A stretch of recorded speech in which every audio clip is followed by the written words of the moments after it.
Hi everyone, it's Leslie Yeoman here from Hungry Heavy Crafts with this year's Thanksgiving project. This is video 2 of 2, so if you haven't seen video 1, hop on over and take a look and make sure that you stay right to the end so that you can see a little blooper.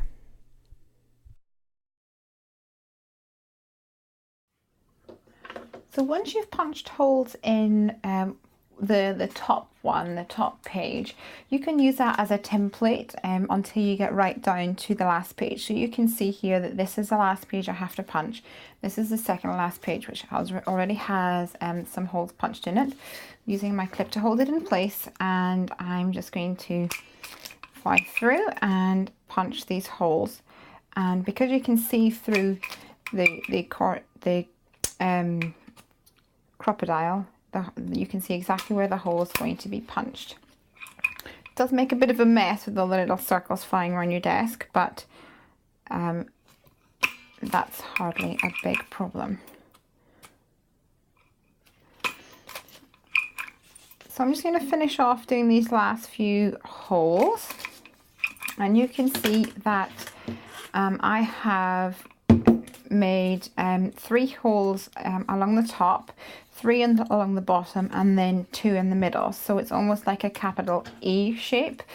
The reason that I haven't done the last one in the middle here is simply because my hole punching tool won't reach. This is the furthest it will go on this side, and if I put it in this from this angle, it's not quite in line, but that's not going to be a problem at all, because what we're going to do is sew these pages all together, and because these two here are right next to the crease, it doesn't matter that we're not going to have this hole punched in the middle. So there's my last pages. Let's stick them all together again, and we can continue with the next part of our project. Now what we want to do, that we have all our pages punched through, is we want to bind them all together. So I've taken my pages and laid them down once again in the order that I want them to be, and I have lined up my holes and put it in place using my clip here. I'm going to use some baker's twine to sew it in place. You can just use normal string or twine or wool, whatever you like, but I really like the brown and white of this. It has a nice harvesty feel. So I'm going to take a length of twine, and this one's from Jelly Bean Soup, and it has a red and the brown in this pack, and it comes in a variety of different colours. So because this is a little bit thicker than normal cotton thread, I'm going to need a darning needle to sew it. So I'm going to use my darning needle that comes in the Bind It All toolkit, which is stored in the inside of the paper piercer, and it's got a nice wide eye here. So let's thread our twine through the eye.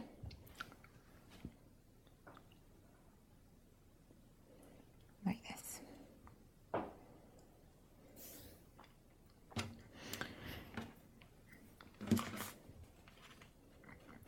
So I'm going to move my clip up to the top so I have room to work with all the holes here. And I'm going to start at the bottom, and I'm going to put my needle in, give it a bit of a wriggle around so I can find all those holes, and I can see it comes out the other side. So let's pull my cord through, and I'm going to leave quite a bit on the end, so if I need to tie a knot in it, I'm able to do that easily. If I turn it over, you can see that the thread comes out here, so I'm going to go along one hole, put it in, into the next one, like this. Now I'm going to go back on myself. So if I turn this over, I'm going to go back into that hole which I've just come from in the back stitch, and flip over again, and through this hole here, which was the very first one that I started off with.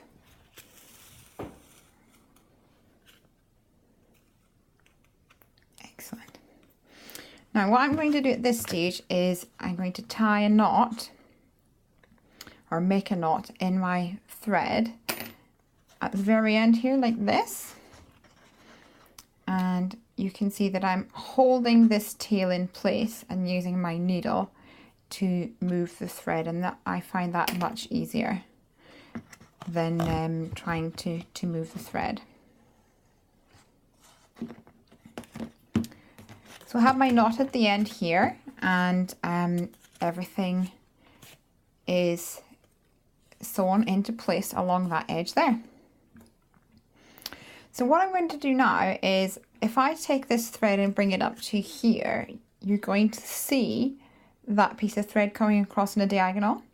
So I'm actually going to take the needle in between, or in under the first page, and bring it up through that hole, like this. So now you can't see it at all. So let's do exactly the same kind of stitch as before. Through there, then back.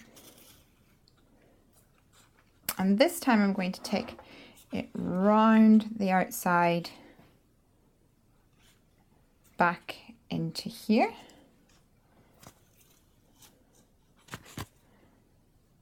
And I'm going to take it back out to the spine, push my needle underneath that piece that's folded over the spine, and create a knot using my needle.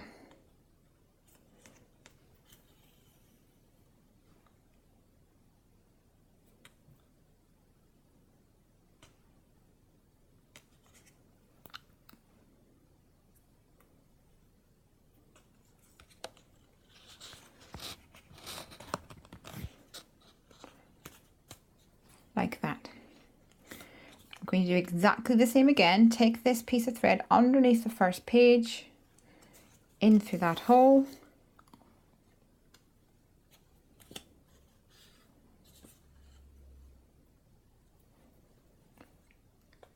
and then in and out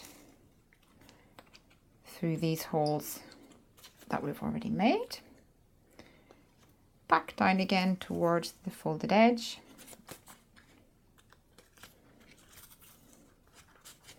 Around the spine, like this.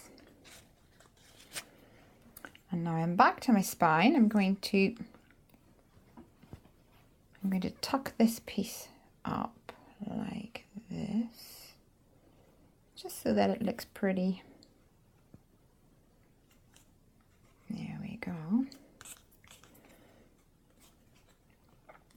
And using my needle once again, I'm going to create a knot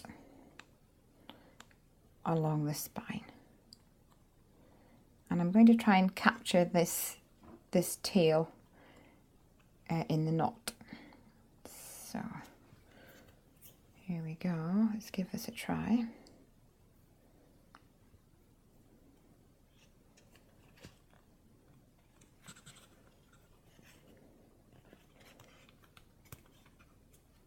Now the top of your book will be thicker than the bottom, because this top section here has got folded over pieces of paper.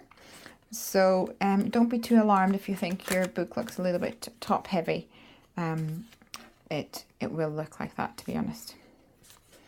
Okay, so if you're happy with those tails like this, you can just chop it off and have them sticking out. If you don't like them, you can fold it over in between the pages of the book and use your needle to hide them out of the way, like that.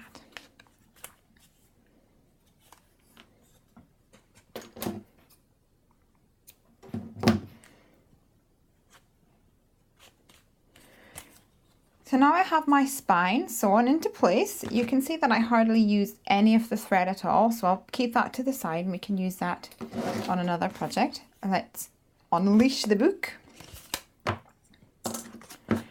And the spine is sitting completely flush. It's absolutely perfect. I'm really happy with it.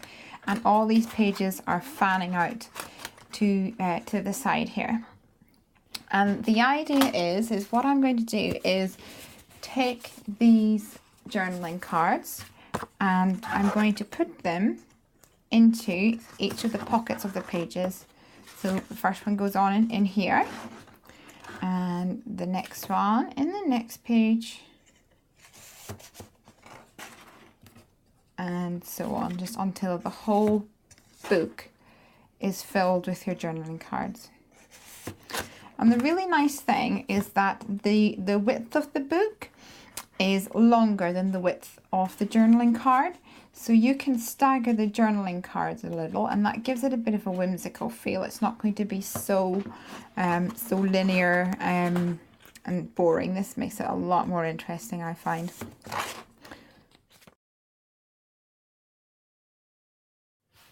So now we have the basis of our book with all the pages and the journaling cards in each of the pockets.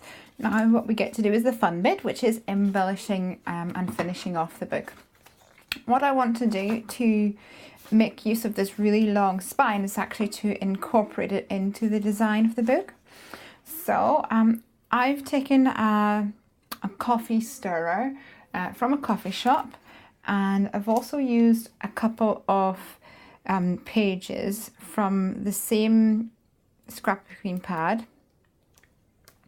and I'm going to stick little strips of paper on either side of the coffee stirrer just to bring a little bit of colour into that that piece of wood there.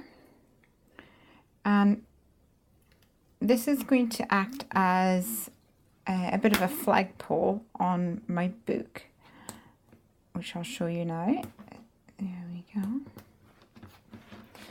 So we're going to take the end of our coffee stirrer and find the middle of your book, and we're going to stick this in between the pages and push it down in between the two holes here, and you should find it'll go right down to the bottom. You might need to give it a bit of a wiggle as that paper I stuck on has made a little bit thicker, and that's it pushed down now. So you can see that that's standing up.